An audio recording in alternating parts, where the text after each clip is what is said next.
इस विषय को आजमाकर तो विपक्ष के लोगों ने, कांग्रेस हो या दूसरी पार्टी, सब लोगों ने बिहार में देख ही लिया है। सरकार पूरे तौर पे संकल्पित है अपराधियों पर अंकुश लगाए रखने के लिए। जो भी कदम उठाने की जरूरत होगी, नियमानुकूल तमाम तरह के कदम उठाए जाएंगे। क्यों हार हुई, क्या दिक्कत है, इस बात को लेकर यहीं रहकर अभी मनन करने की जरूरत है और ऐसी परिस्थिति में तुरंत विदेश की यात्रा। नमस्कार, लाइव सिटीज देख रहे हैं आप, मैं हूं ताज।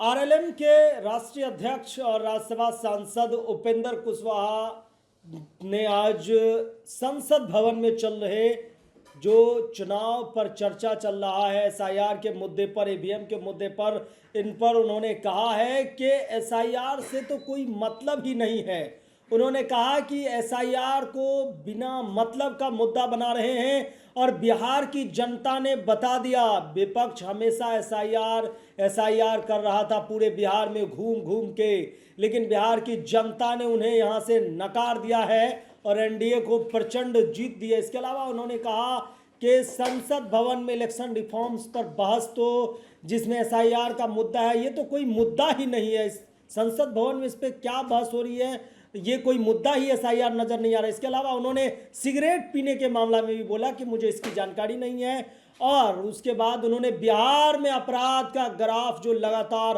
हाई होता जा रहा है, इस पर भी उन्होंने बात रखा। इसके अलावा वो जो है तेजस्वी यादव को सलाह दिया जाए। तेजस्वी यादव राजनीतिक नहीं समझते हैं, तो क्या शिवानंद तिवारी अब तेजस्वी यादव को राजनीति कैसे किया जाता है ये सिखाएंगे। क्या कुछ कह रहे हैं उपेंद्र कुशवाहा, पहले आप वो सुनिए। दे रहे अमित शाह को वोट चोरी पर संसद में बहस के लिए। संसद में बहस तो चल ही रही है इलेक्शन रिफॉर्म पे, और उसमें अनाप शनाप लोग बोल ही रहे हैं। देखिए, जिस विषय को मुद्दा बना रहे हैं लोग, हम बार बार हमने कहा, इस विषय को आजमाकर तो विपक्ष के लोगों ने, कांग्रेस हो या दूसरी पार्टी, सब लोगों ने बिहार में देख ही लिया है और बिहार की जनता ने करारा जवाब उन लोगों को दे ही दिया है। सीधा इसका अर्थ है कि एसआईआर कहीं से मुद्दा जनता के बीच में है ही नहीं और इसको मुद्दा बनाने की कोशिश कर रहे हैं। फिर उनको आगे भी मुंह की खानी पड़ेगी, जिस तरह से बिहार में मुंह की खाएं। तृणमूल कांग्रेस के सांसद ई सिगरेट पीते हैं संसद में, अनुराग ठाकुर ने उठाया है, ई सिगरेट पी रहे हैं। अब इसके बारे में मुझको जानकारी नहीं है। सर, बिहार में सर अपराधियों को कंट्रोल करने के लिए इनकाउंटर आज भी हुआ है, फुलवाड़ी पटना में इनकाउंटर हुआ है, क्या कहेंगे? देखिए, सरकार पूरे तौर पे संकल्पित है कि सुशासन को स्थापित रखने के लिए, अपराधियों पर अंकुश लगाए रखने के लिए जो भी कदम उठाने की जरूरत होगी, नियमानुकूल तमाम तरह के कदम उठाए जाएंगे। इसलिए कहीं भी इस तरह की घटना दिखी होगी तो स्थानीय प्रशासन, पुलिस के लोगों ने आवश्यक कार्रवाई के लिए जो आवश्यक समझा होगा उसको किया होगा। सख्त से सख्त कार्रवाई हो, इस बात का निर्देश है। शिवानंद तिवारी ही तेजस्वी सवाल उठा रहे हैं विदेश जाने पर, कह रहे हैं कि संजय और प्रदेश अध्यक्ष के अंडर में आ चुके हैं तेजस्वी। देखिए, शिवानंद जी का पुराना अनुभव है और उस अनुभव के आधार पे कैसे बिहार में राजनीति करनी है उनको मालूम है, और इसलिए उन्हीं की पार्टी के नेता हैं तेजस्वी जी, तो उनको सलाह दे रहे हैं तो बिल्कुल ठीक सलाह है उनकी।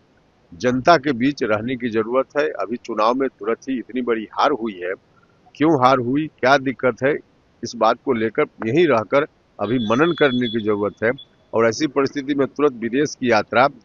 हालांकि व्यक्तिगत रूप से कोई विदेश जाए न जाए उससे हमारा कोई मतलब नहीं है, लेकिन शिवानंद तिवारी जी ने अपनी पार्टी के नेता के बारे में कहा है तो पूरे तौर पे उचित कहा है। राहुल गांधी भी संसद चल रहा है और उसमें विदेश यात्रा पर जाने वाला है 14 तारीख को। देखिए, असल में ये लोग जनता के काम को लेकर कहीं से इंटरेस्ट रखते ही नहीं है, बिल्कुल लापरवाह हैं, राजनीति शौकिया कर रहे हैं, तो शौकिया राजनीति करने वाला इसी तरह से करेगा। तो आपने सुना कि उपेंद्र कुशवाहा जो है संसद भवन के इलेक्शन रिफॉर्म से लेकर संसद भवन में ई सिगरेट पीने के मामले, उसके अलावा बिहार में अपराध का ग्राफ जो हाई हो रहा है इस पर, इसके अलावा शिवानंद तिवारी जो तेजस्वी यादव के विदेश भ्रमण पर गए, इस पर उन्होंने कहा कि शिवानंद तिवारी काफी अनुभवी नेता है, वो तेजस्वी को सीख दे रहे हैं, सलाह दे रहे हैं कि बिहार में राजनीति कैसे की जाती है। यानी कि राजनीति का अनुभव जो शिवानंद तिवारी जी का लंबा चौड़ा पुराना इतिहास रहा है, वो तेजस्वी को बता रहे हैं कि आपको राजनीति कैसे करनी है। इसके अलावा अपराध के बढ़ते ग्राफ पर उन्होंने कहा कि लॉ एंड ऑर्डर मेंटेन करने के लिए सरकार तत्पर है, प्रशासन के साथ सीधा एकदम बैठक चल रहा है और जो भी कार्यवाही होगी वो लगातार की जा रही है और इस मैटर में संज्ञान लिए जा रहे हैं। फिलहाल के लिए इतना ही। अगर आप लाइव सिटीज को यूट्यूब पर देख रहे हैं तो चैनल को सब्सक्राइब करें, फेसबुक पेज को लाइक करें। धन्यवाद।